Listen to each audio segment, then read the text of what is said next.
Give me the host.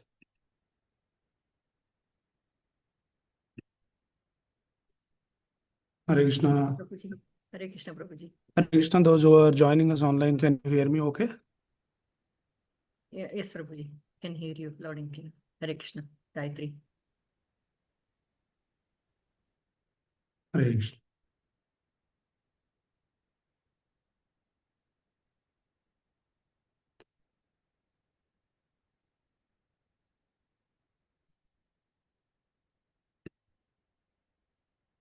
Hare Krishna, everyone. Hare Krishna. Hare Krishna. What is that?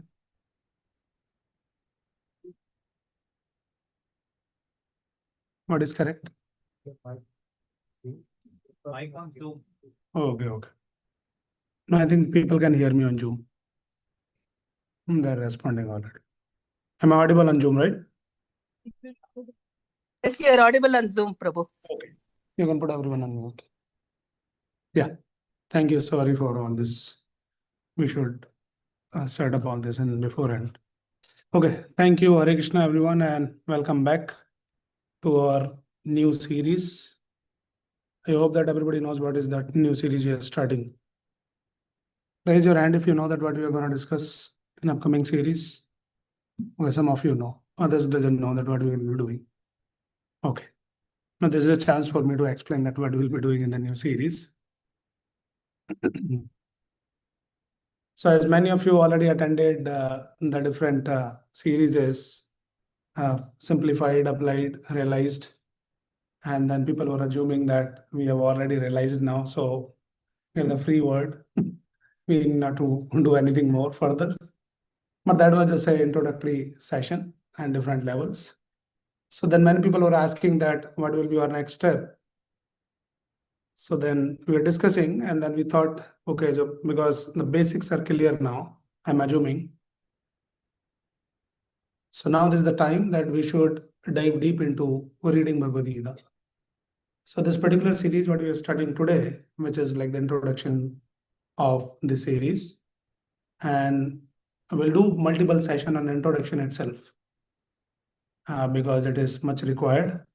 And after that, we'll start diving deep into reading the chapter-wise systematic study. So this first series or the first section of this series will be discussing about Karma Yoga in detail.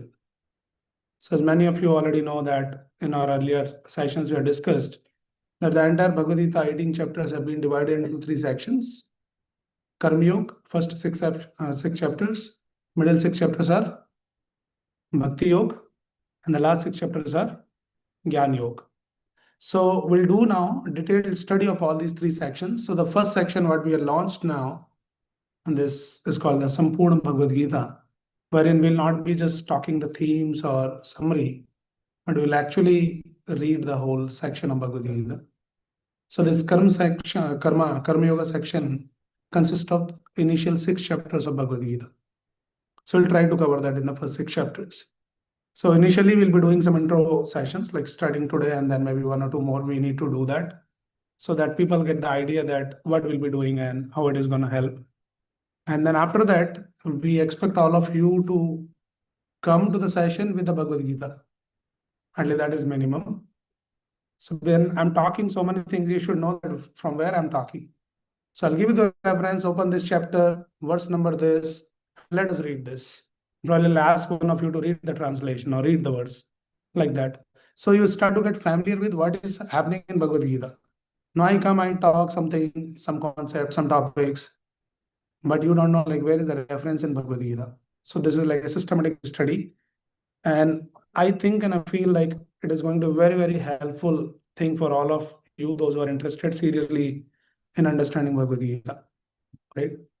So this first section is Karma Yoga section, which contains 6 chapters of Bhagavad Gita, and it might take like around maybe 20 or 24 sessions, depends on like with what speed we go, right? And we'll discuss, and also we'll set some simple expectation from all the participants. And apart from what we come and discuss here, you should also go back and read those verses. That will be really helpful. You'll understand better, you can ask better questions and become more familiar with all this. Okay, just to give you some idea about what this program is all about, we'll be sharing more details. Our team is working. So once that is ready, we'll post you, and then you can check out more details. What is the procedure, and everything will be given there. Okay, having said that, let's get started with the prayers. So please join me in chanting the prayers. If you can show, if possible, if it is handy, you can show the prayers, because many people are new also. On the Zoom, I can see some people new. So before we start any discussion on Bhagavad Gita, we start basically with chanting some prayers. Basically, the idea is we chant the prayers to attract, to seek the grace of the Lord, and with the blessings of the Lord and the spiritual master, the Guru and Krishna, we start our discussion, so that by their grace, we are equipped with the right mindset, the frame of mind, and then we can understand the subject matter better. Okay, so please join me and repeat after. We'll chant along. We can all chant along. Nama Om Vishnu Padaya Krishna Prestaya Bhutale Srimate Bhakti Vedanta Swamin Nidinamine Namaste Saraswate Deve Gauravani Pracharine Nirvisesha Shunyavadi Bhashyate Deshadarine Jai Shri Krishna Chaitanya Prabhu Nityananda Shri Advaita Gadadhara Shri Vasadi Gaura Bhakta Vrinda Hare Krishna Krishna Krishna Hare Hare Hare Rama Rama Rama Hare Hare. Hare Krishna. So welcome all the devotees once again for joining us. So today we are discussing the introduction about Bhagavad Gita. So in the Gita Mahatmya, which is basically the glories of Bhagavad Gita, because it's important that we understand before we start getting into this course and this discussion, and how it is going to benefit. So what are the glories of Bhagavad Gita? It's called Gita Mahatmya. So there it is said, Gita Shastram idam punyam ye patit priyata praman Vishnu padam avapnoti bhaya shokati varjita. Meaning of this verse is, Gita Shastram idam punyam ye patit priyata praman. Gita Shastram, anybody reads this Bhagavad Gita, ye patit, anyone who reads Bhagavad Gita or hear or discuss, and what happens? What you can attain? It says, Vishnu padam avapnoti. You can attain the connection with the Supreme Lord just by reading Bhagavad Gita and understanding it. And when you get connected to the Supreme Lord, then Bhaya Shokadi Varjitaha. Bhaya means fear, Shok means lamentation. So Srimad Bhagavatam explains that everyone in this material world, we are all either fearful or we are lamenting. So how to get free from all this fear, constant anxiety, constant shoka, the lamentation? So the Gita Mahatmya explains, just by reading Bhagavad Gita, hearing Bhagavad Gita, Bhaya Shokadi Varjitaha, one can become free from this Bhaya and Shoka, fear and the lamentation, like that. So this is a very, very special book or scripture that everyone should read that. We'll be talking about that, what is so special and why everybody should read that.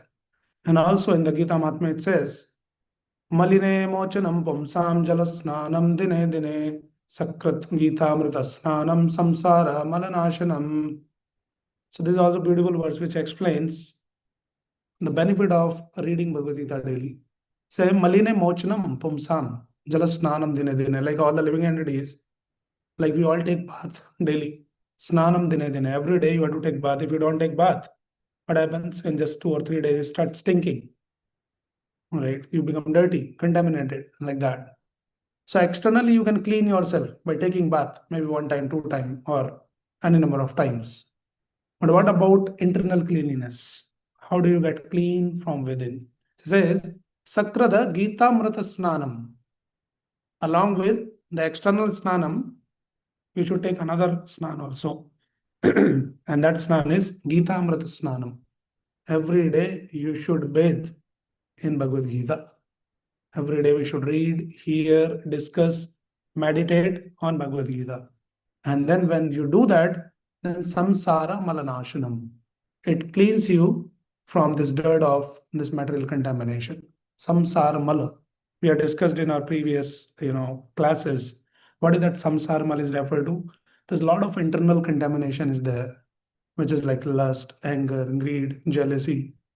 Externally, somebody might look very clean, very handsome, but internally, people are black, very contaminated. How do you clean yourself? So this bath is recommended.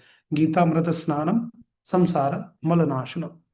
So this is important. That is why we are bringing this program wherein it is not like few weeks, 4 weeks or 5 weeks, but we have to go on.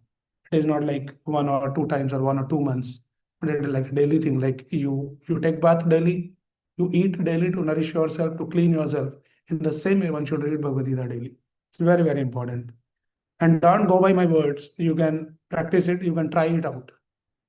Just 1 month, 2 months, you take the vow for yourself and start reading Bhagavad Gita daily. Even just 1 verse or 2 verse or 10 minutes, whatever works for you. And you see that how your consciousness shines after 1 month. You will feel yourself that you're kind of a little changed person. Changed in a very positive way. You're a transformative person. So like that. So this is also the glories of Bhagavad Gita. Now, why one should read Bhagavad Gita only? And talking about, you read some scriptures, Ramayana, Mahabharata, so many Upanishads, Vedas, so many things are there. Why specifically so much stress on Bhagavad Gita? So this is also explained here in the Gita Mahatmya. Sarvopanishado gavo dogda gopala nandana partho vassa sudhir bhokta dugdam gita amratam mahat. So there's a beautiful verse which explains why this Bhagavad Gita is so very important to read. So it says, Sarvo Upanishado Gavo. Like there's so many Upanishads. How many Upanishads are there? So many. 108. 108 Upanishads. Like that. So all the Upanishads, they're compared because there's so much knowledge is there. 108 different, books, and you read that. So much of knowledge is there. That is compared to the Gavo. Gavo means the cow. So all the Upanishads are like the cow. Dogda Gopal Nandanaha. And somebody has to milk the cow, right? The essence of the cow is the milk. So somebody, if the Upanishads are the cow, then somebody has to milk. So who is milking this cow?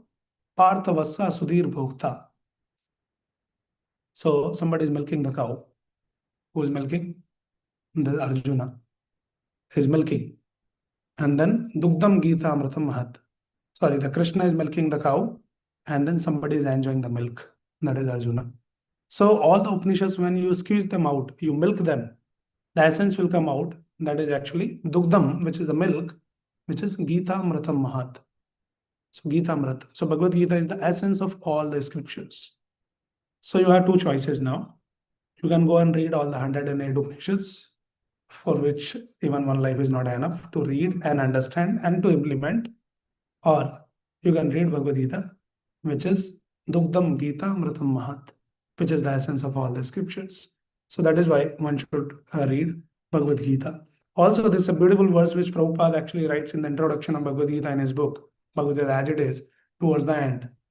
So this verse explains, Ekam Shastram Devki Putra Gitam. There's so many Shastras are there. If somebody is confused, which one I should read? Because people might say that, tell me just decisively, like, oh, this is what you should do. So, Ek Shastra, tell me one Shastra, which I should read. So, this Gita Mahatma explains, Ekam Shastram Devki Putra Gitam.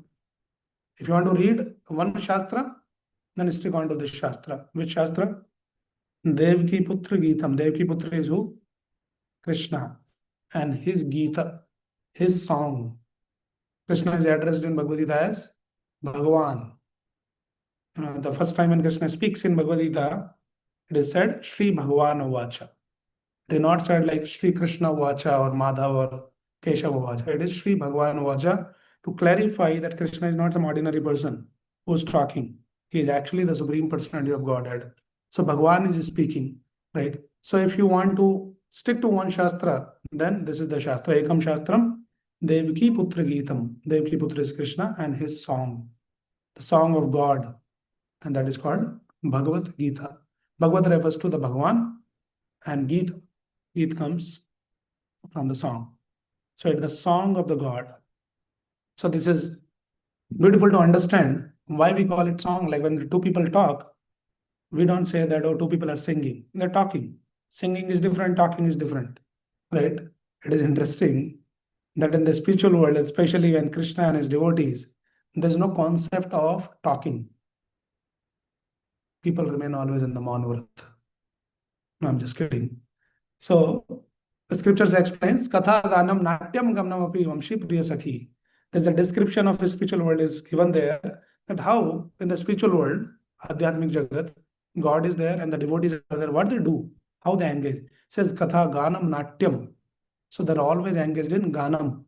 Gana means singing. Nobody talks there because their voice is so sweet, their talks are so sweet, it is like a song.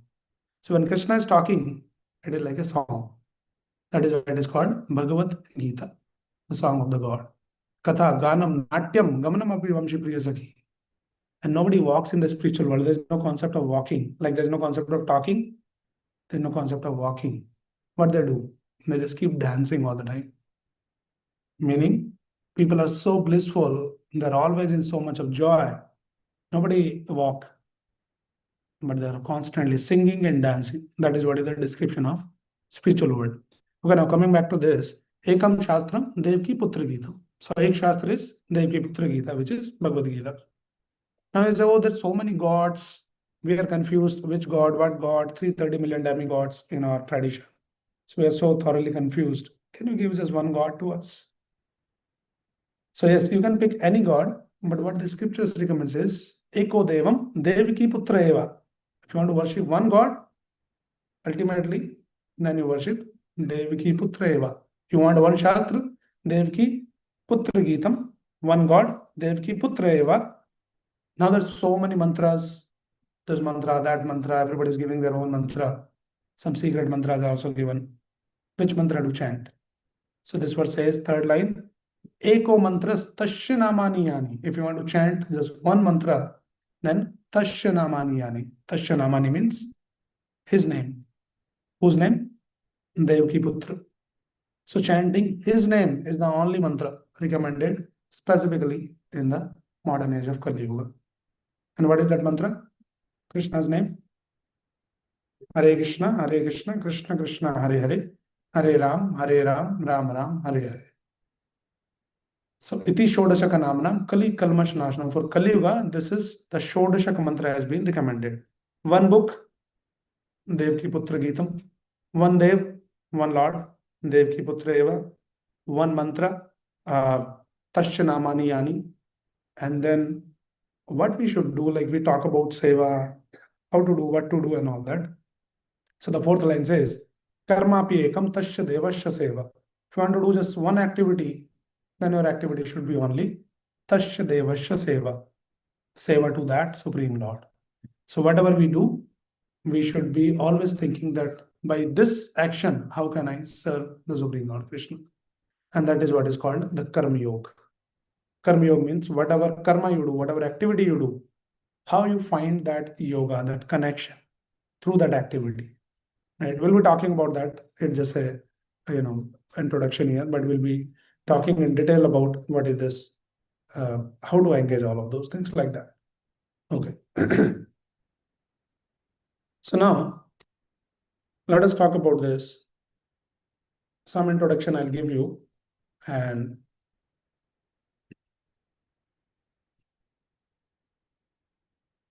so you see in this material world, it is very interesting to see that everyone in this world is working for just one aim. It might seem like different people have different goals, different aim, different ambitions. But when you read the scriptures, you understand that every single person in this material world is working only for just one aim. What is that aim? Anybody knows? Happiness. Happiness is the goal. You want to be happy in this world, right? You might think that I can be happy by, working in some corporate or become a big celebrity, big influencer on social media, or whatever you can think. But ultimately, you're always looking for just one thing, same goal, that is happiness. But there is a problem. What is the problem? Problem is we think that all these materialistic things will make me happy. This is a problem in the equation. It's a wrong equation. Thinking that all these things can make me happy, right? You see, in this material world, no matter that what a person becomes, he might become the king or the president of the country. Can we say that he is completely happy? Actually, there's no one happy in this world. Now, it is not a pessimistic view on looking at it. Okay, people are happy, but we are talking about the true happiness. We'll understand them gradually. So the problem is our equation is wrong. We think the materialistic things makes us happy. But there is a nice example is given in the scriptures. You should always remember this example. I think I might have quoted it earlier also. But there's a very, very powerful example it is given in the scriptures is the moth, the flies, the fireflies. Right? It's a very, very powerful analogy given in the scriptures. You see, these flies, they get so captivated by the fire or any glittering light, and they immediately rush towards that bright light, right? With the hope that if I touch that, if I enter into this glitter, and I'll be happy. So we also think like the glitter of this material world will make us happy. So until this moth goes and touches that fire, that glitter, to only realize another feature of that fire, which is heat. Before that, she thought only it is glittering light. But when you touch there, then you feel the heat that turn that moth into ashes, burn and turn into ashes. Right? So this is a very, very powerful example which explains that the glitter of this material world cannot make us happy. And there is a standard formula for happiness, actually. It is very interesting to note. Like, for everything, for a science, there is a standard formula. If you want the water, you take 2 hydrogen, 1 oxygen, H2O, you'll get the water. You cannot create your own formula. Oh, I want water, so let me figure out this way. I can get the water. No, there is a standard formula. In the same way, scripture says there is standard formula for happiness in this world. So we keep creating our own formula, our own ideas, our own opinions. Like if I get this much money, if I get this power, this position, this much of following or something, that will make us happy. That is not true. There is a standard formula which is given in the scriptures. So let us understand that what is that formula. So this example is given again. So these examples I'm quoting, I'll be keep repeating these examples. And this is the strategy that Prabhupada uses. Many times when you hear Prabhupada's lectures and Prabhupada's books you read, the same thing again and again repeated. So many times people say, why there is a repetition of the same thing again and again? There is a reason for that. Because we are all modern minds, Kali Yuga minds, right? In one go, it doesn't enter into our head. Unless it is repeatedly hammered, it doesn't enter into our consciousness. So I'll be keep using these examples, and it will be good for you to understand, also to share this knowledge with others. So remember this example of moth. Also, what is the standard formula given? This is from the Srimad Bhagavatam. Yatha taror mula nishechanena tapyanti tat skanda bhujopashaka pranopaharaschya yatindriyanam yatha haranam achyuteja. So the meaning of this verse is the 2 examples have been used here. Yatha taror mula nishechanena. Taru means the tree. So yatha taror mool means the root of the tree is nourished. If you water the root of the tree, then automatically all the branches and the leaves and the fruits and the twigs, everything get nourished. This is the right way to nourish the tree. You have to pour the water on the root. You cannot create your own formula. There is a standard formula. You have to water the root. Then only it will spread all around. You say, no, I don't want to put in the root. I can put here, there. You can do that. But the tree will not be nourished. Another example is given that yata taror mula nishechanena trapyant skanda bhujove pranopaharaschya yathendriyanam. When you put the food into the stomach, right, then automatically the entire body is nourished. All our different limbs, your intellect, everything is nourished. This is the right way that you put into the mouth, and then it goes to the stomach, and there is a system is working there, and it get digested, and then you get nourished.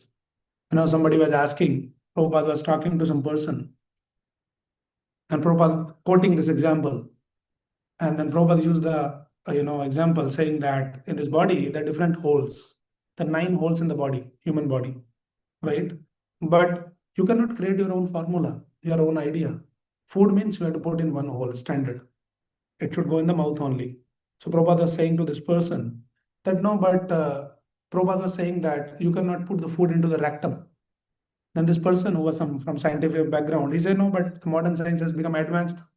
They figured out the way that they can feed without even the mouth, put some pumps or something like that. Then Prabhupada immediately refuted him, saying, yes, you can do that, but that is not healthy. Right? You can do artificially so many things, but that is not the standard way, and that is not the way that which will sustain. So there is a standard formula for everything that we need to learn. So we are talking about the happiness. People are thinking we can be happy by so many materialistic achievements, but the scripture says that no, there is a standard formula. So that formula we need to understand by reading Bhagavad Gita. So that is what we'll be exploring in the course of these discussions. So let us talk about some broad features of Bhagavad Gita. Bhagavad Gita is famous as the Yoga Shastra.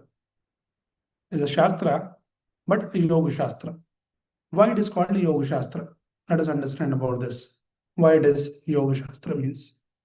Okay, before that, some interesting facts that all the serious students of Bhagavad Gita should know. These are some numbers only, which comes out of very deep study, but we are just talking here, handily I'm giving you. So you see, in Bhagavad Gita, there are 700 verses, right? 18 chapters, 700 verses. How many verses spoken by Krishna in Bhagavad Gita? Anyone has any idea? You may not have. First, you have to read Bhagavad Gita multiple times and then do the homework where Krishna is speaking and where somebody else is speaking. Anyway, you can do that homework, but I'll give you. So Krishna spoke out of 700, he spoke 575 verses. Rest 125 verses is not spoken by Krishna. Because you understand in Bhagavad Gita, it's a conversation. Somebody else is also talking. So Krishna spoke 575 verses. And who's the another person who's talking?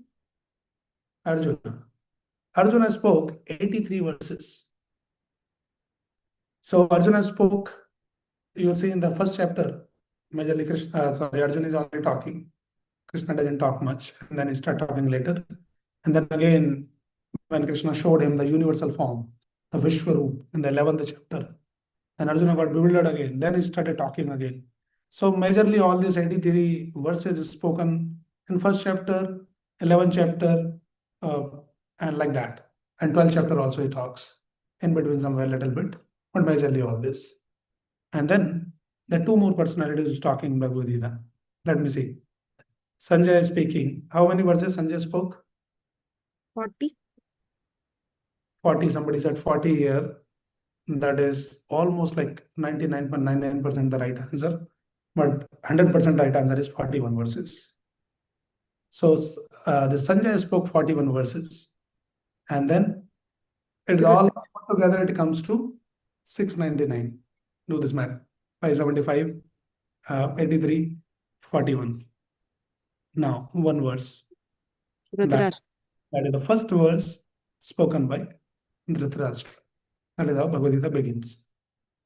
Dhritarashtra vacha dharmakshetre kurukshetre samaveta yuyusava mamaka pandavaschaiva kim akurvata sanjaya. So this is the question asked by Dhritarashtra. That is the first verse of Bhagavad Gita. And the rest of the Bhagavad Gita is answer to that one question. So you should be careful sometime when you ask the question. You ask one question and then somebody can give you 699 verses to answer your question. Right. Just some facts to remember. It is good to know all of those things. Now, many times people ask, okay, so then the Bhagavad Gita is not actually Bhagavad Gita then. The complete Bhagavad Gita is not spoken by Bhagavan. Right? We are saying Bhagavad Gita means the song of God, but everything is not spoken by Krishna. So 700 verses is not Bhagavad Gita, probably the 575 verses are Bhagavad Gita. So we should understand that yes, it is not spoken by Bhagavad Gita. So can you exclude 125 verses which is spoken by Krishna? No, we cannot exclude. Understanding is, though it is not spoken by Krishna, but it is spoken so that Krishna can communicate the transcendental message. So it is also contributing to convey the transcendental message. So it is very much the part of Bhagavad Gita, right? So yes, every words of Bhagavad Gita is important. So like that we understand this. Okay, so we are talking about, okay, some more facts I can tell you. Krishna is addressed with different names in Bhagavad Gita. Any idea that how many different names Krishna has been addressed in Bhagavad Gita? Partha. Okay, 33 is the right answer. So those who attended earlier session sincerely and taken the notes, that is now it helps. Okay, and then Arjuna also spoken with the different names. He is also addressed. How many? 33 Krishna's name, different names. And how many different names for Arjuna he is addressed? Any guesses? Between 1 to 20? 9. Why not 20? 20 is the right answer. So Arjuna is also addressed with 20 different names. Okay, and some facts to know that, to remember that. So we're talking about some broad feature of Bhagavad Gita. Bhagavad Gita is famous as Yoga Shastra. Why it is called Yoga Shastra? It is very interesting. There are various different reasons, and that why Bhagavad Gita is addressed as Yoga Shastra. So number one reason is this word yoga in Bhagavad Gita appears multiple times in different verses. How many times this word yoga comes in Bhagavad Gita? 78 times in entire Bhagavad Gita. 78 times this word yoga has been used. Okay. And then some variants of yoga also used, like yogi or something like that. So 78 times yoga, and then some different variants of yogi, like variants of yoga like yogi, which is found 28 times. And there's another variant of yoga, it's called yukta, which is found 49 times. So put together yoga and its variants, it comes 155 times in Bhagavad Gita. Now you do the calculation, 150 times, 155 times.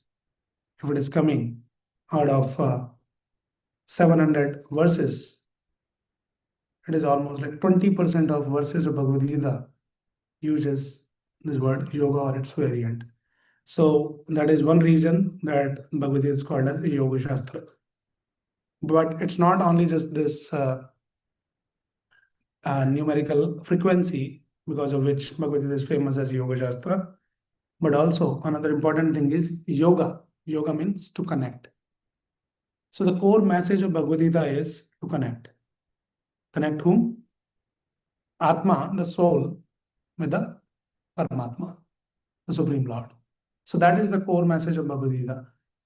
People can talk a lot of things from Bhagavad Gita that, there is yoga of business. Somebody was talking, yoga of business. And so many different kind of yogas, beer yoga. And, so I was talking to some students in Stanford last week, and then I don't know, but somebody said, oh, there's nowadays, this is called puppy yoga. I said, what is that puppy yoga means? Say you have to come with a puppy and then he'll be also doing something along. And you will be keep running and chasing, something like that. So people come up with all that. But anyway, jokes apart, but the core message of Bhagavad Gita is the connection with the Lord. Right? And that is the main reason why this Bhagavad Gita is famous as the Yoga Shastra. So the whole point is to connect. So here you see that Krishna and Arjuna, they're all together for one mission. And that mission is that yoga in the beginning. But what happens in the course of that dialogue? There is a viyog happens. Viyog means disconnect. What was the disconnection? Arjuna was not agreeing with Krishna. Yoga means you are in connection. You are aligned with what Krishna says. But in between, viyog happens. He said, no, how can I fight? How can I kill? There are differences of opinion. And when the whole Bhagavad Gita discussion happens, and towards the end, again, there is a yoga. So in the beginning, there is a yoga because Krishna and Arjuna, they are very intimately connected. Then there is yoga, and then again, there is yoga. So that's the whole idea of reading Bhagavad Gita. Then when we read Bhagavad Gita towards the end, we should feel that connection with the Lord. This is the goal. So we should be very, very clear in that. Right. So, yeah. I'll be using some examples and an analogy. Today we are not really getting into the subject matter, but to understand the importance of this Bhagavad Gita and why we should read and how we get benefited. Bhagavad Gita is also compared with one of the Acharya. He compared Bhagavad Gita with the jewel box. So you see a jewel box, like say for example, diamond box. So in a box, you see there's a bottom part and there is a lid part. Lid is there and the bottom is there. And in between, in the center, there is a jewel. Very expensive, very precious diamond is there. So Bhagavad Gita is compared that this bottom part is the one section of Bhagavad Gita, which is the Karma Yoga. The top part is the Jnana Yoga. But the real thing, the real jewel is in between. So all these middle chapters, middle 6 chapters, 7 to 12, that is the real jewel, and that is Bhakti Yoga. So the core message is Bhakti. So Krishna also, very carefully, consciously has kept the real thing in between, protected. Right? Like when we eat the sandwich, there is a loaf of bread at the bottom, at the top. That is important, but the real stuff is in the middle. Right. And based on that, you say cheese sandwich or whatever, based on the stuffing. So the real stuffing in Bhagavad Gita is in the middle chapters. That is the Bhakti Yoga. And Bhakti Yoga is the core message. And Bhakti is what? Bhakti is all about your connection with the Lord. Right. So this is the yoga. And Krishna talks the majorly 5 subjects in Bhagavad Gita. I want help from all of you. What are those 5 topics in Bhagavad Gita which is discussed? Say loud. Ishvara, Jiva, Prakriti, Ishvara, Ji- Jiva, Prakriti, Kala, Kala, Karma. Karma. So these are the 5 topics. Ishvara means the Supreme Lord. Jiva, the living entities. Prakriti, the material nature. Kal, time. And Karma, the actions, the activities we do. So these are the 5 topics. So I request all of you just please hear attentively. If it's required, take the notes. It will be on your tip of your tongue, all these things. What are the 5 subjects? Jewel box analogy, Gita Shastram, why we should read, Gita Mahatmya and all of that. It's very, very important. Why it is called Yoga Shastra. And so you should all remember all of this. Okay, so now we can talk about few things here that Bhagavad Gita, many people say that it is all about Karma Yoga. What is the famous words people say? Now do your karma, don't worry about anything. Karma karo, phal ki ichcha mat karo. Is it possible that you don't desire the result and this keep doing the things? Possible or not? Say either it should be, answer should be yes or no. Yes, it is possible. So we'll understand that how it is possible. But actually, I would say it is not possible. Because this statement itself is a wrong statement. Krishna did not say that. Karma karo, phal ki ichcha mat karo. What Krishna says, karma karo, do your duties, don't be attached to the results. Not that don't desire the result. If you don't desire the result, you will not be even encouraged. You will not be even enthused to put in efforts for your work. So it is not phal ki ichcha mat karo. But Krishna is saying, don't get attached to the results because it is not in your control. So rather you start focusing on something which is in your control and that is your duty. So you give your 100% best and then leave the rest. So this is Karma Yoga. So when that we are talking about the 3 sections, Karma Yoga, Bhakti Yoga and the Jnana Yoga. So when you try to, yoga means the connect. So when you try to connect through your activity, like you are engaged in so many things in this world, and through all those activities you're trying to connect to Krishna, this is called Karma Yoga. But some people say, no, I want to know more about Krishna. So they start pursuing the knowledge, the Jnana. And through knowledge, they want to understand, okay, where is God, who is God, and then what is this material world, how it is created, when it is created, that kind of knowledge. And through which they want to try to find God. That is called Jnana Yoga. So the goal is to connect. And the ultimately and the easiest and the most profound way to connect with God is Bhakti Yoga. Bhakti Yoga means you are in so much love with the Lord. And as we say that love is not just a lip service, but love is expressed by the activity, the action. So you are so much in love that you want to do something for God. And through your actions, whatever you do, you want to please the Lord. And when you please the Lord in love, that is called the Bhakti Yoga. Right. So like that, there's different methods has been described in Bhagavad Gita, and Gyan Yoga, Ashtanga Yoga, Karma Yoga. So the question can be raised here that why Krishna is confusing so much. The core message you want to convey is Bhakti Yoga. But has spoken Bhakti Yoga only. Right? Why is talking Karma Yoga first and then Gyan Yoga the end? And people are confused which one to follow. And there is a reason. The reason is this. Krishna don't want to impose something on you. He want to give you all the flavors. Okay, Karma Yoga is also there, Jnana Yoga is also there, and Bhakti Yoga is also there. And I'm telling you, Bhakti Yoga is the best. Either you take my words and follow that. If you not take my words, then you try this or that also. And when you get frustrated, then finally you come to the topmost. We're all doing that. So Krishna is respecting a free will. He's saying, okay, try this, that. But if you are really first class intelligent person, then take my words and follow the Bhakti Yoga. So like that. So this is Bhagavad Gita. How Bhagavad Gita helps is very, very important. Like 5,000 years back, it was spoken. How it is relevant even today. So there is this one incident comes in the Srimad Bhagavatam. Krishna performed all the pastimes, and after that, Krishna wind up all his pastimes and he went back to his abode. But Pandavas were still here in this world. So when Arjuna went to Dwarka to meet Krishna, and then for a long time he didn't come back. So Yudhishthira Maharaj was waiting for him. That was being long time that Arjuna didn't come back. So he was waiting, and then finally one day Arjuna arrived back. And what happens before Arjuna comes? Yudhishthira Maharaj could see some bad omens in the nature, some symptoms by which they can understand something inauspicious had happened. In those days, people were qualified to understand by some symptoms like that. Even those things work even today also, but most of the people don't understand. Right. So he could see something and he started worrying. He was very anxious that what went wrong, and Arjuna also not returned back. Finally, one day when Arjuna returned back, he was very, very dull, pale. He was not very effulgent as usual he was. And then Yudhishthira was like wondering what happened, everything is okay or not.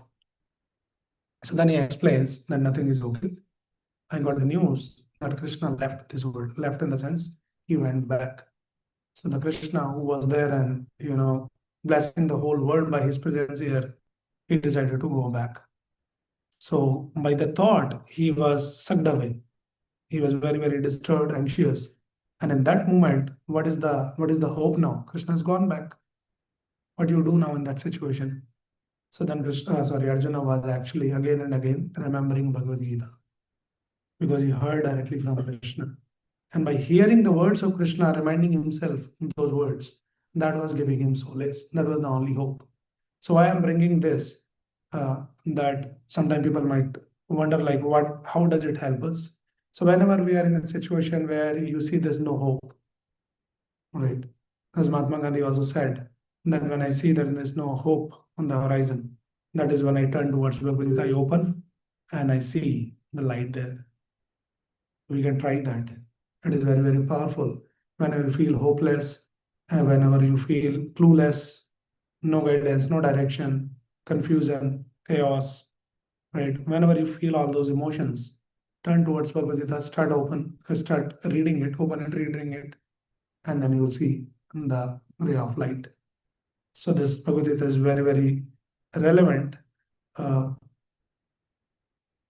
Bhagavad Gita is all about, we say that the context is war.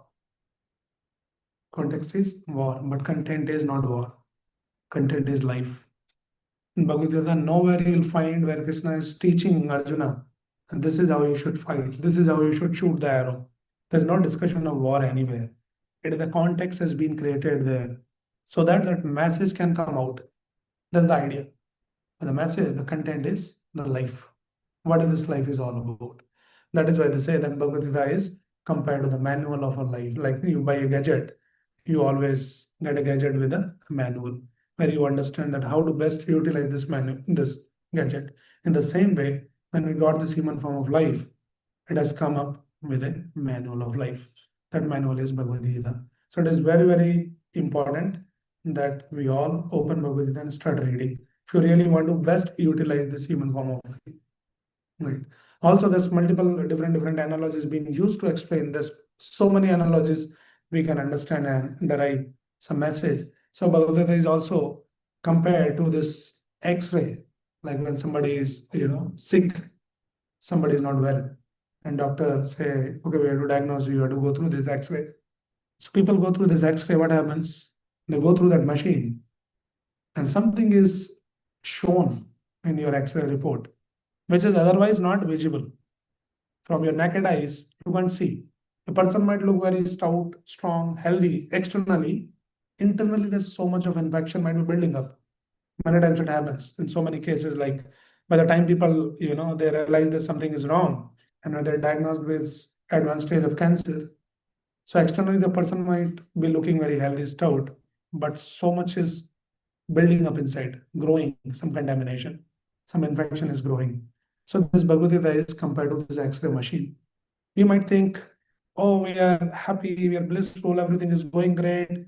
I've achieved this, I've done this, so many degrees, so much of money, so much of possessions, and I'm the most successful person in life. Yes, we can think like that. And I'm the most happiest person in life. But you go through this X-ray of Bhagavad Gita. You start from the introduction, chapter 1, 2, 3, 4, 5, 6, 18. You go through this X-ray. By the time you come out, then you realize that so much of infection is there inside. There's anger, there is a lust, there is a greed, there is a jealousy, enviousness, which I never realized. I thought I'm the happy person, I'm the successful person. But so much infection is going on inside. So this Bhagavad Gita helps us to diagnose our internal infections. That is why it is very important that we go through this X-ray, go through this machine to understand, to realize, right? And also this Bhagavad Gita, sometimes it is compared to this map. Nowadays people use the Google map. That you put the destination and then it will route you to the destination. So Bhagavad Gita is also, it's not Google map, it is the life's map. What is the real destination of life? Where we should be heading towards in our life. It's very important to understand. Unfortunately, what happens in this modern age with all so much of modern advancement, it helps us to speed up. Our speed has increased significantly. Like in just one click, you can connect with the person sitting in another part of the world. That is the speed, right? In just few hours, you can just fly from one country to another country. That's the speed we have. Now we have all, high-end cars which can run even on 120, 150 miles per hour. So much of speed is there. But we should understand along with the speed, direction is more important. You might be running with a great speed in a wrong direction. And that is the unfortunate reality of this modern advancement. Yes, we are running very fast, but in a wrong direction. So that is when we should put this map. Bhagavad Gita is a map which will set your destination. And this is the only map available which not only just route you to the destination, but before it routes you to the destination, it set your destination. See, in the Google map, you have to set the destination. I want to go here, Krishna Balaram temple. And then it will route you. It doesn't tell you where you should go. But Bhagavad Gita is the only map which set your destination and also guides your route, your path to reach the destination. So Bhagavad Gita is compared to this map, it is compared to this X-ray. Bhagavad Gita is also compared to this ocean. Right. Ocean means there are different ways of going to the ocean. One thing is like many times people go to the beach. So some people are very scared of water. They really don't go too close to the water. They like stand little far away. And then some waves comes. And then finally they go and touch their ankle and they're happy. They celebrate, Haribol, Haribol. Right, some people are like that. They want to stand very far. Just little water touching happen. Then another people, they can just get a little bit into the water and they start splashing the water and all that. They enjoy a little bit more. But there's real people are the one, those who learn the art of dive deep into the ocean. And one who can dive deep into the ocean, he's the person who will get the jewels because a lot of jewels are there in the ocean. So this Bhagavad Gita is compared to, or the Shastras are compared to the ocean like that. So some people are like, once in a while we go to the temple, some Prabhuji might be talking Bhagavad Gita, will listen from the far, not very close, and we are happy. Once in a week, once in a month, we touch little bit water and we say, ah, very nice, very nice. Some people do little bit more, they'll join daily reading call, something like that. Yes, it is good to start from somewhere at least, but slowly we should all become the divers. We should learn that art like, the scuba divers or something like that. You should be equipped with the right, whatever things. So that helps you to dive deep into the ocean so that you can collect a lot of jewels. So there are many, many jewels are there in this Bhagavad Gita. And this is the book which can make you really wealthy. And it is not material wealth. This is real spiritual wealth. But to collect that wealth, you had to learn and get equipped with the right tools to dive deep into. So this is the idea that we'll be diving deep through this program slowly and gradually. And gradually we'll be collecting one by one some jewels so that you feel the richness, right? And it is not some material wealth, but this is the wealth for your life, which will help you. Like when you have some wealth, you can purchase the ticket, right? And you can reach some destination, which is otherwise maybe impossible for some poor person. So in the same way, we have some high destination to reach. For that, you should have some wealth. So we have to start collecting all the jewels, become wealthy, so that we become qualified to purchase the ticket for higher destination, for which this human life is given. So keeping all these things, we are starting this program, and we are very, very delighted, hopeful, happy, and excited to walk together, all of us, on this journey of reading Bhagavad Gita and detailed study. So we encourage all of you to just make up your mind to be the part of this program, be consistent. And we have made this program very, very flexible, as you all know that if you can't, for whatever reason, you can't come to the temple, you can always join on the Zoom. And for some reason you're traveling or you couldn't attend on the Zoom, then we provide you the recordings also. So that way, keeping all those, permutation combination in mind, we just created a little flexibility around so that your mind don't give you the reason why I can go to the temple every week. I have planned to travel, in this month. So whether I should commit or not, in whatever case, you should commit and you should join this program. If you're seriously interested in collecting all the jewels and become wealthy and become qualified to dive deep into that, right? Okay, so just a little introduction today. We'll be talking more introduction part. So I have not even touched now. There's when you open the Bhagavad Gita by Prabhupada, there is around like 20 or maybe 22 pages of introduction in Bhagavad Gita that Prabhupada has written. So we'll be covering that also. I'll explain. Prabhupada has summarized the entire Bhagavad Gita in those initial introduction pages. So we'll do that. And then we start dwelling into chapter-wise studies. Okay. So let me pause here and see if anybody has any quick question. We'll talk more in the next class also. Yes. Is there any evidence that Bhagavad Gita is written 5,000 years back? Okay, is there any evidence that Bhagavad Gita is written 5,000 years back? So evidence is from the scriptures only we find the evidence. So the scriptures came into existence in writing. When I'm saying into existence means in written form. It came 5,000 years back, which is all compiled by Vyasadeva, right? So Vyasadeva compiled all the scriptures, Mahabharata and everything, and then Bhagavad Gita is the part of Mahabharata. Mahabharata is a big literature which contains 100,000 verses. So in that, there is 18 chapters. There's a section called the Bhishma Parva. So in the Bhishma Parva, I think the chapter from 25th to 42, something like that, there is 18 chapters, which is actually Bhagavad Gita. So reference is found in the scriptures only, that Vyasadeva compiled all the scriptures and that is when, and then we understand that Krishna was here 5,000 years back, and the whole discussion of Bhagavad Gita happens at that time. Since then, it is there 5,000 years back.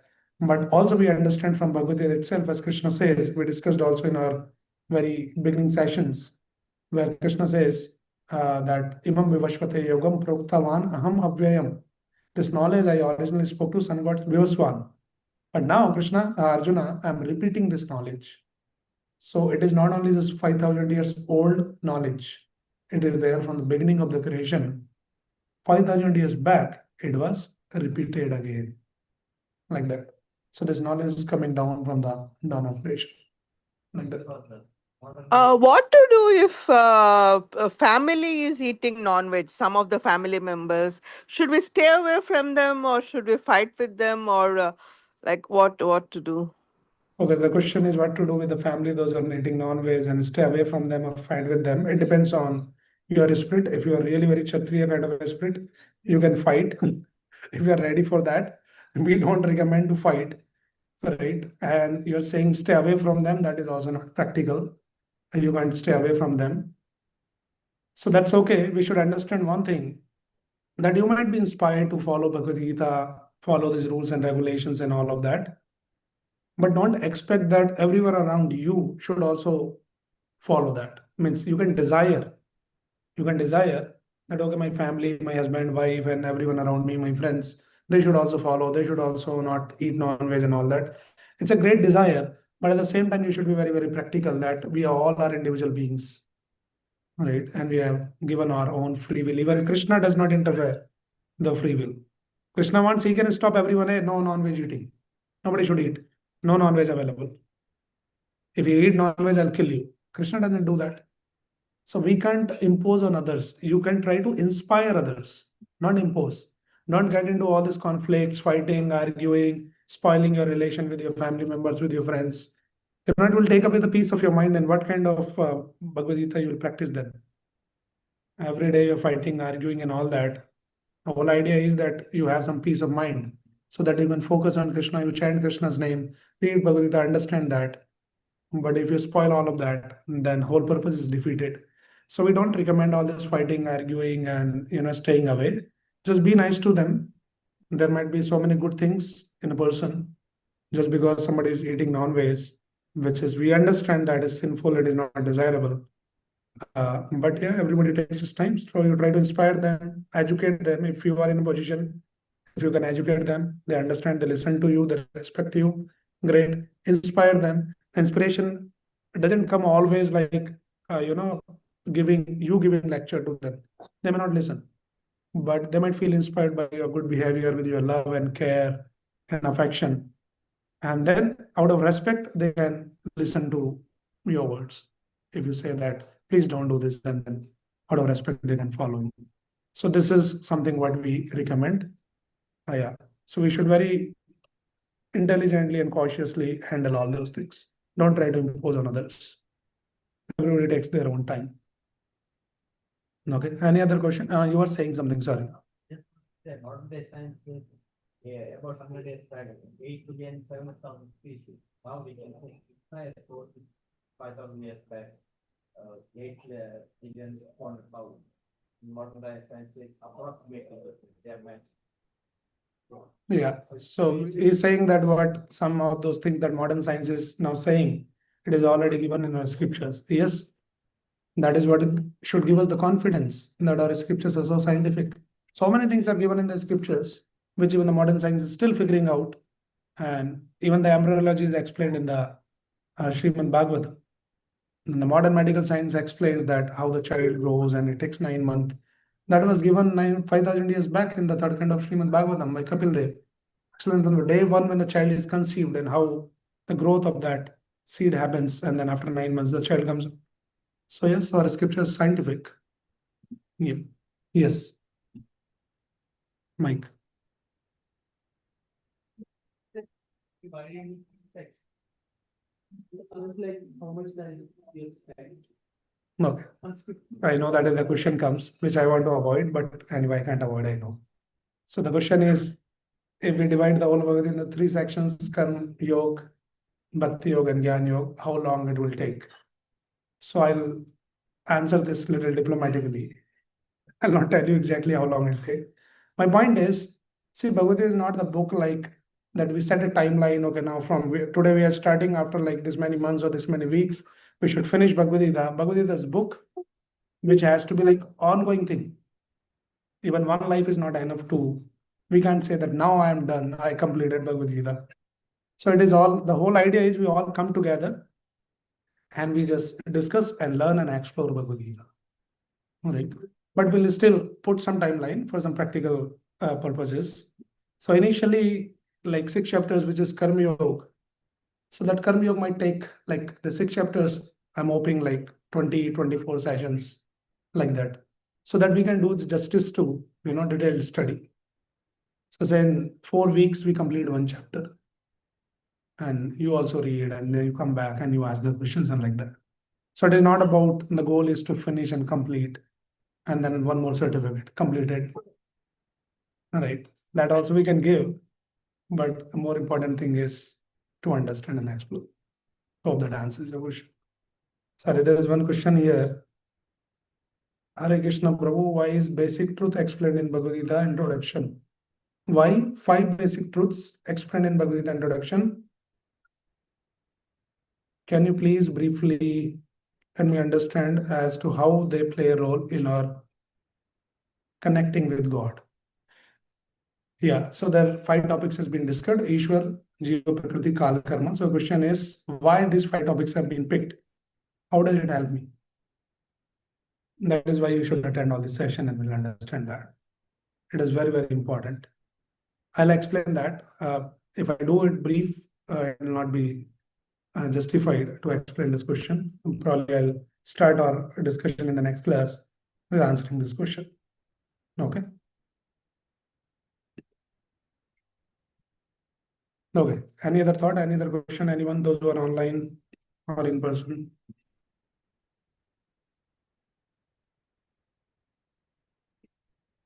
Hare Krishna Prabhuji, I had one question. Yeah. It's more like a confusion. Like the entire life of Krishna is based on dharma, and he did all the dharmic karma only in his entire life. But then why he has to suffer the curse given by Gandhari? Like why he has to even accept that? If he himself is a god, why he has to accept a curse which is actually based on, I mean, I know that she gave a curse out of a pain that, because of Krishna, all her kids got, killed in the battlefield. But it was actually a dharmic karma, but still, why Krishna has to suffer that? And he accepted willingly. And actually, that resulted in entire, his Vansh got killed after that point. So, why he has to accept that? The question is why Krishna accepted that curse from Gandhari and then he has to suffer, he has to go through the pain and all of that. Answer you already gave actually in your question only. If Krishna is God, why he accepted? My question to you is, if Krishna is God, why he should not accept? God is Because the thing that he did is dharmic, right? Why So should answer dharmic is work this. should have consequences? Yeah. So answer is this. God is beyond all these rules and regulations, good and bad. Everything what God does is absolute. It is Param Satya. It is our calculation. Oh no, this is bad that happened to Krishna. Nothing is bad. Whatever God does, Krishna does, it is absolute truth, and there is a reason for that. Right? So it's not like saying that, oh, Krishna is suffering out of this curse is a wrong understanding. God never suffers. Whatever he does out of his own sweet will. And God is God.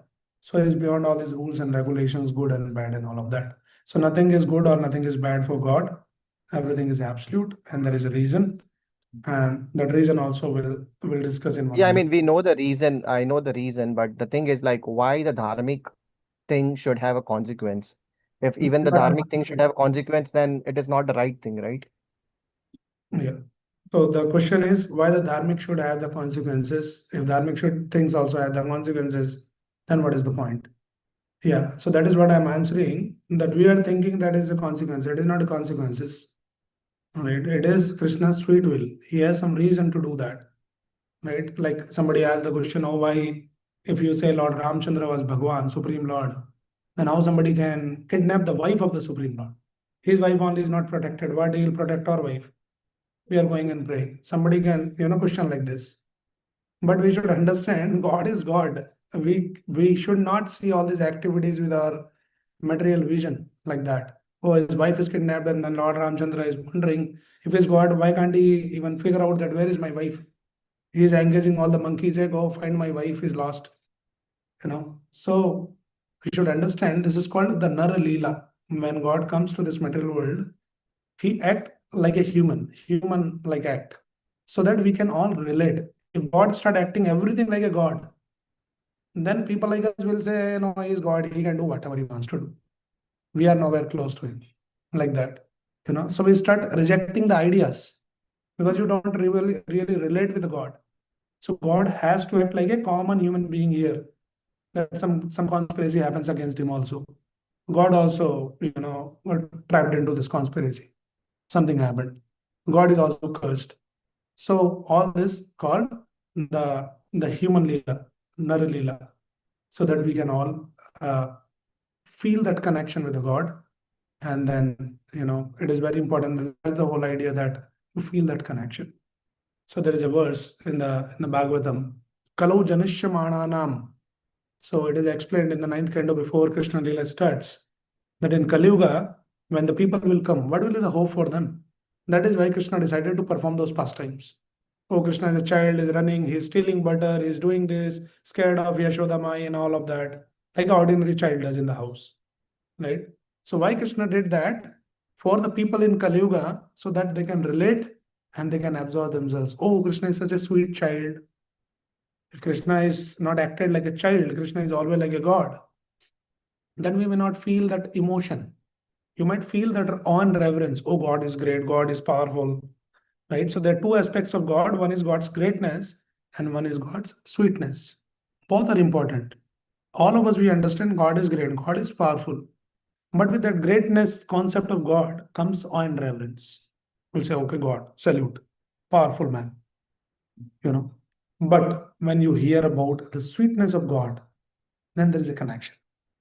Oh, God is so sweet, Krishna is so sweet, like that.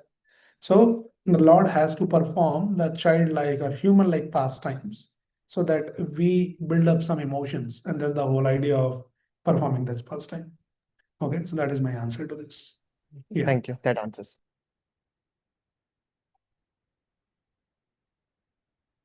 Again, now, today. Okay. So I question. was admitted to psychiatry hospital by family. One second, hold on. Yeah. If you want to ask the question, please raise your hand, because some people are asking the question here also. So I'll come back to you. Somebody asked the question here. Let me answer the question and then come back to you. Okay, so the question is, why Krishna came only 5,000 years back?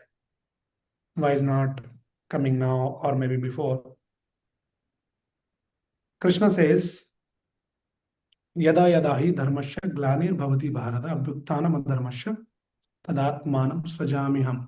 Yada yada, wherever and whenever there is problem, I come. Means that statement says, I come again and again. Sambhavami yuge yuge. Paritranaya sadhunam vinashaya chaduskritam dharma sanstapna arthaya sambhavami yuge yuge. So that is the answer, that Krishna is not like he came 5,000 years back, but he comes again and again. Sambhavami yuge yuge, whenever is it required. So what we are talking now is that Krishna's pastime 5,000 years back, he came. But Krishna is saying, I am coming again and again in different forms.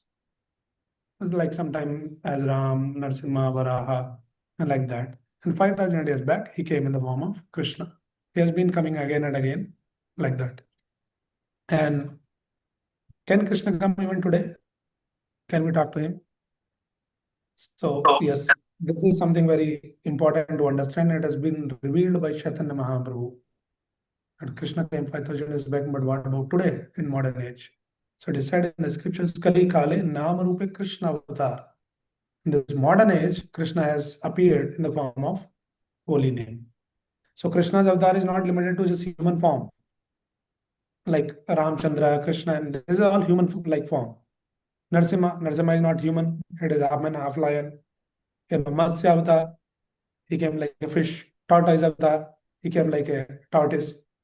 So Krishna is not limited to this particular form. He can come in any form.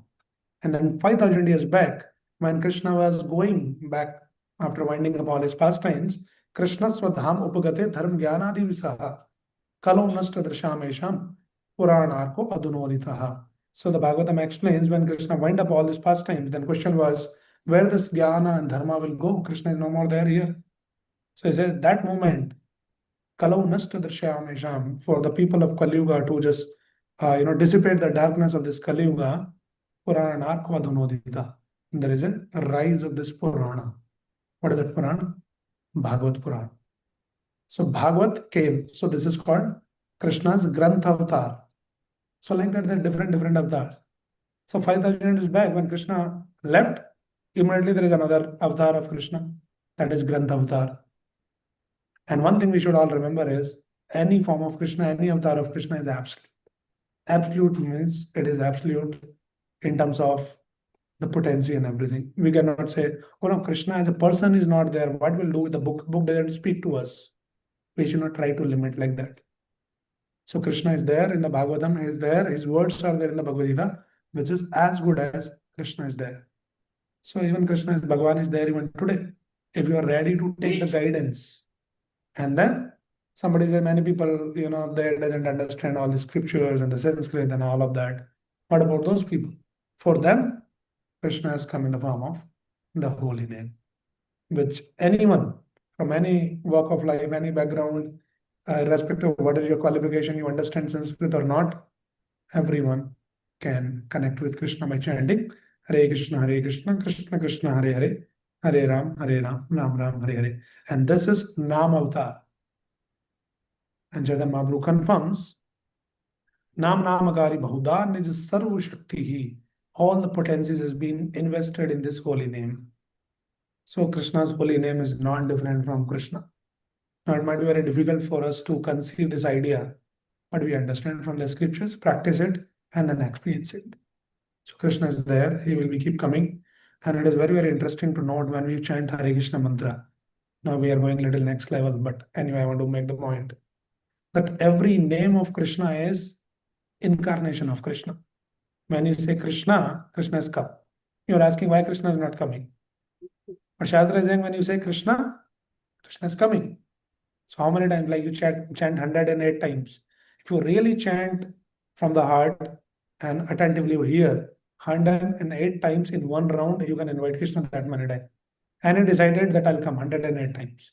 You chant 16 rounds, I come 1728 times. As many times as you call me, I am ready to come there. But are we ready to call Krishna? Is the question. We talk all those things, but are we ready?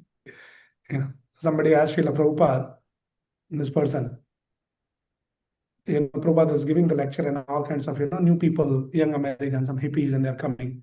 Somebody just raised the hand from the audience. Swamiji, you're talking about God so much. Can we see God? Prabhupada was very grave. Prabhupada says, can't you see God? This person says, what do you mean? Like, can't you see God? He says, no, I can't see God. And Prabhupada says, do you want to see God? And this person was paused for a moment, thought for a while, and he says, probably not. And then Prabhupada said, that is why you want to see God. And that's the reality. We don't want to see God. We have to understand that very deeply. Are we ready for God? We might be scared at times. Oh, if God comes in our life, then he will say, do this, do this. My life will be so restricted. I want to be like a free bird. So like that we'll understand all of this. Okay, last question. Somebody was talking on the... Yeah, I was admitted to the psychiatric hospital by family 7 times for following the Vedic culture. Like I was trying to do family wellness, financial wellness, like that. So there they gave me only medication. So I'm thinking why the temple don't take care of this, because mental health resources, why that psychiatric hospital has to do, who don't know anything about God or other realizations, like only medication management. Should we shut them down? Like I feel like maybe Krishna want me to shut them down because they were shut down 50 years ago. Like Okay. Yeah, we can talk maybe personally. But yeah, what Okay. I suggest is don't just randomly stop the medication and all of that. You can parallelly start reading Bhagavad Gita, chanting Hare Krishna, and come to these sessions, and that might also be additionally helpful. Okay. Yeah. Okay. So let's start with this, and then let us just